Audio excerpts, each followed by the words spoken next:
ఎప్పటికప్పుడు తాజా వార్తలను అందిస్తున్న PVR TV9 న్యూస్ కు స్వాగతం.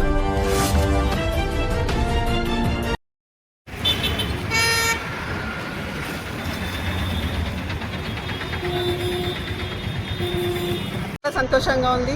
నిన్న జరిగిన సుదీర్ఘమైన ఆర్గ్యుమెంట్స్ విన్న తర్వాత వాళ్ళు వేసిన పిటిషన్లో ఎలాంటి మెరిట్ లేదని చెప్పేసి కోర్టు వారు ఈరోజు పోలీసు వాళ్ళు వేసిన కస్టడీ పిటిషన్ని డిస్మిస్ చేశారు.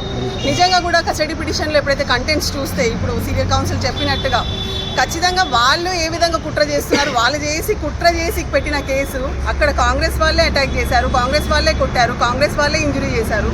అయినా కూడా కావాలని బీఆర్ఎస్ కార్యకర్తలని అన్యాయంగా ఒక ఉద్యమ నేత పల్క సుమన్ గారి సంగతి అందరికీ తెలిసిందే. ఏ విధంగా ఉద్యమాలలో పాల్గొంటూ ఆయన మీద ఏ కేసున్నా కూడా ఉద్యమంలో పార్టిసిపేట్ చేసిన కేసులు, ప్రజల గురించి తను ఏదైతే అజిటేట్ చేశారో ఆ విషయంలో ఉన్న కేసెసే ఉన్నాయి.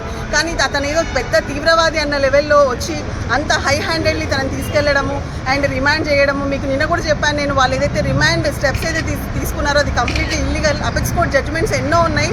ఎన్నోసార్లు టైమ్ అండ్ అగైన్ ప్రతి కోర్టుకి అపెక్స్ కోర్టు నుంచి గైడ్ లైన్స్ వస్తున్నాయి. అది ఖచ్చితంగా ప్రతి కోర్టు కూడా అంటే పాటించాలి, పోలీస్ వాళ్ళు పాటించాలని చెప్పి కూడా వస్తుంది.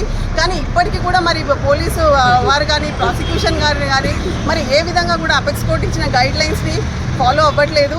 అండ్ మనం చూస్తే ఇప్పుడు ఇక్కడ మాకు తెలిసింది ఇక్కడ 8,000 కేసులు పెండింగ్లో ఉన్నాయంట. మరి 8,000 కేసులలో ఎప్పుడు కూడా స్పెషల్ పబ్లిక్ ప్రాసిక్యూటర్ అపాయింట్ అవ్వలేదు.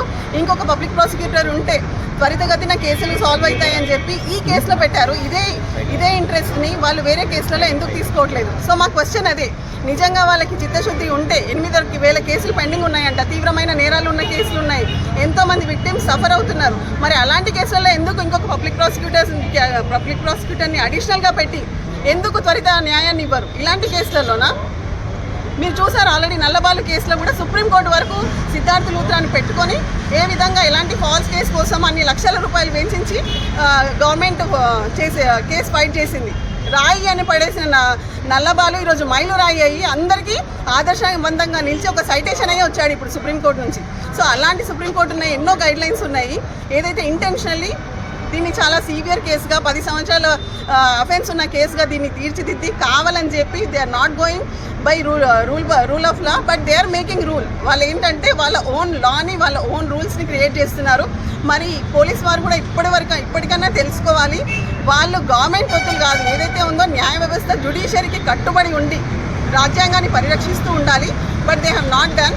బట్ ఈరోజు మాకు నిజంగా చాలా సంతోషంగా ఉంది. ఇప్పటికీ కూడా ఎప్పటికైనా కూడా న్యాయమే గెలుస్తుంది. ఇది మా న్యాయవాదులందరి విజయము.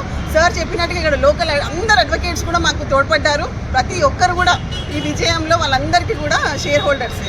Thank you so much.